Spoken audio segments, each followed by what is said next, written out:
ঐতিহাসিক জাতীয় বিপ্লব ও সংহতি দিবস উপলক্ষে আনোয়ারা কর্ণফুলী বিএনপি ও অঙ্গ সহযোগী সংগঠনের আয়োজনে বর্ণাঢ্য র্যালি অনুষ্ঠিত হয়েছে।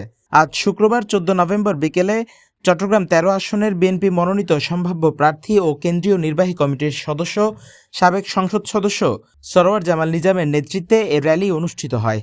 র্যালিটি টানেল সংযোগ সড়ক মোড় থেকে বের হয়ে বিভিন্ন গুরুত্বপূর্ণ সড়ক প্রদক্ষিণ শেষে কর্ণফুলী মিয়ারহাট মোড়ে এসে সংক্ষিপ্ত সমাবেশে মিলিত হয়। এ সময় উপস্থিত ছিলেন আনোয়ারা উপজেলা বিএনপির সাবেক আহ্বায়ক মোশাররফ হোসেন, সাবেক সিনিয়র যুগ্ম আহ্বায়ক মঞ্জুর উদ্দিন চৌধুরী, দক্ষিণ জেলা যুবদলের সভাপতি মোহাম্মদ শাহজাহান, দক্ষিণ জেলা বিএনপির সাবেক সদস্য অ্যাডভোকেট ফৌজুল আমিন সহ বিএনপি সহযোগী ও অঙ্গ সংগঠনের কয়েক হাজার নেতাকর্মীরা।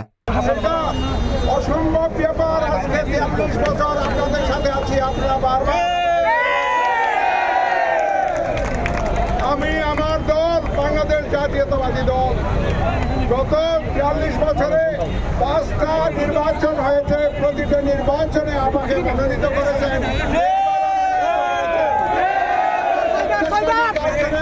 আমরা জয়যুক্ত হয়েছি। ইনশাল্লাহ আগামী নির্বাচনে আমরা ধানের শেষ নিয়ে আমাদের চেয়ারম্যান তারেক রহমানের ধানের শেষ নিয়ে ইনশাল্লাহ আমরা অবশ্যই জয়যুক্ত হব।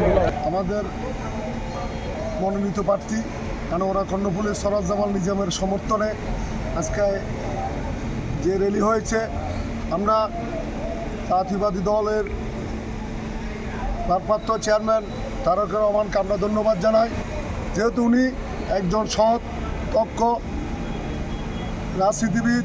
আনোয়ারা থেকে কর্ণফুলী থেকে বারবার নির্বাচিত জাতীয় সংসদ সদস্য, সাবেক 3 বারের এমপিকে পুনরায় মূল্যায়ন করাতে আমরা আনোয়ারার প্রত্যেকটা জনগণ, জাতীয়বাদী পরিবার আজকে আনন্দে উল্লসিত হয়েছে।